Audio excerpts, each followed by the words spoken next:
You have been using UUIDs all your life, but you're doing it wrong. UUIDs aren't the best way to generate unique identifiers for your web applications. Here are 4 reasons, and by end of this video, I'm going to persuade you not to use UUID again. So basically, UUID stands for Universally Unique Identifiers. That's a 128-bit label that is used to store information in operating systems. You have probably seen UUIDs before. They look something like this. UUIDs are really great. Most probably you would be using them because it's very hard and the probability of having a duplicate is very less. So even if you generate millions of UUIDs, you would never have a duplicate. But they have some serious drawbacks which make them very unsuitable for using them in modern web applications. 1. UUIDs are too long and ugly. They take up too much space in your database, user interface, URLs, a lot. Imagine if you want to share your URL having a UUID. How would you share this URL? They're hard to read, hard to write, hard to type. It's complex and messy, you know. Second, this is the hard truth. You need to digest it. UUIDs are not made for web applications. The primary purpose of UUIDs, it was created for operating systems and network protocols where the size and format of the identifiers doesn't matter. But this is the not case with web applications, right? You need to take care of the performance, readability, scalability, size and everything. But UUIDs doesn't fit in these requirements. So now what? What's the alternative? So let me introduce you to NanoIDs and CUIDs. Let me explain them. These both are modern and innovative way to generate unique identifier that come across the limitations of UUIDs. Let's start with CUIDs. So basically CUID stands for collision resistant unique identifier. So it's a way of generating unique identifier that are meaningful and short at the same time.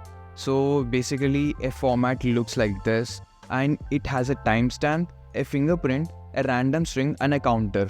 So these 4 contribute of a CUID, which makes it very helpful and very suitable for web applications.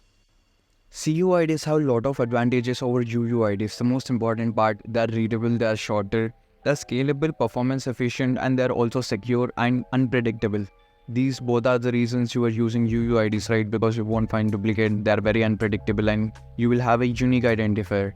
That's the same case with CUIDs. Yeah, they're unique identifiers but shorter and more performance efficient.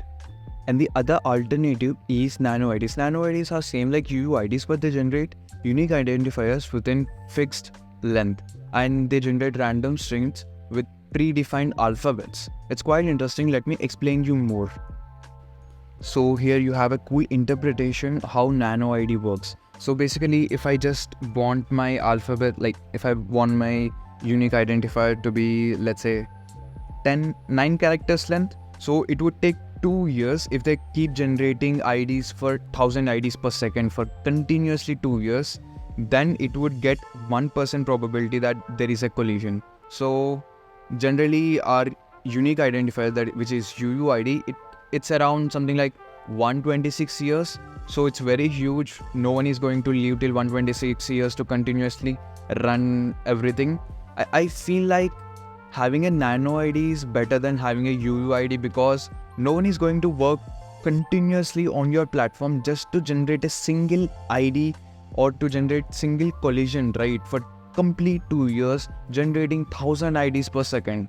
So on this website, you can just check what's the risk and everything. So that's the video and it's the NanoID for you. I hope you got to learn a lot from this video and I hope you are not using UUID again. If you are using Prisma, you can use directly CUID, which is directly generated by Prisma database. Or if you are setting up your own algorithm, you can use NanoID or NanoID package, which is there over here. You can just go to npm and install NanoID library. And if you want to learn about Next.js, parallel and intercepting routes, watch this video. Thank you.